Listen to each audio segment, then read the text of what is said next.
নে নে মাইন্ডটা একটু শান্ত হবে।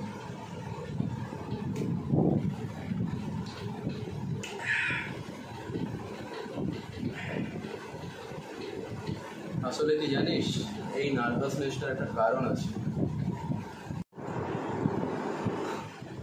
সে আর বলতে, কালকে ছবি রিলিজ হচ্ছে,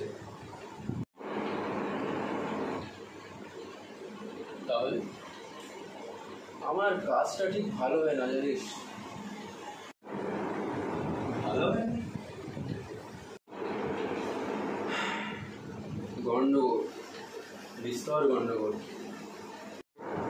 এখনো অবধি আমরা ছবিটা দেখি, আর আমাদের ওপিনিয়নের কোনো দাম নেই।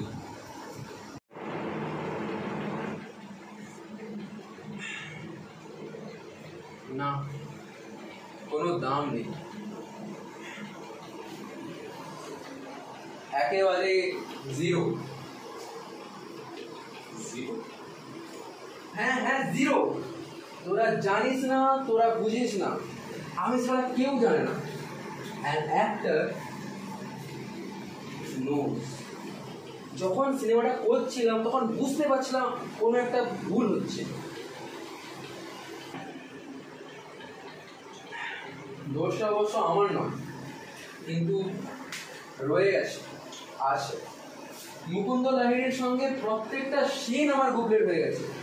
বাবা, ওটা তো মাত্র 4টে সিন, গোটা সিনেমায় 4টে সিন। তাই বা হবে কেন? কেন হবে? সালা পয়লা বাজলেই মাফ করে দিতাম, কিন্তু লোকটা কিনা আমায় লেঙ্গি মারলো।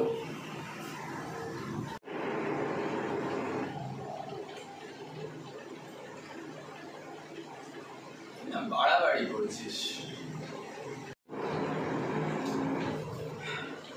কেন মারলো জানিস?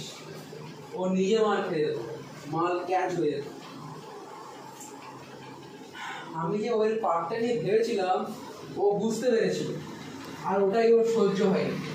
এটা কেমন জানিস, এর চরিত্র বলে কিছু নেই, যাই পারতো ওই এক কণ্ঠস্বর, এক অভিনয়, একই মেনে।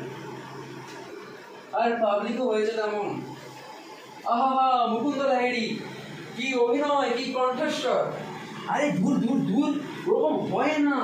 ও ক্যামেরার সামনে অতি অভিনয় চলে না, একটু বাড়িয়েছে কেন 10 গুণ বেড়ে যাবে।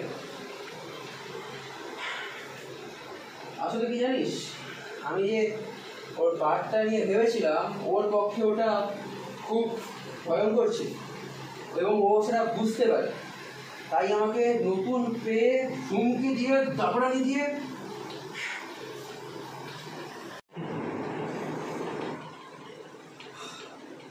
অরিন্দম, তোর যে এই খুঁতখুঁতানিটা না, এটা একটা খুবই ভালো সাইড।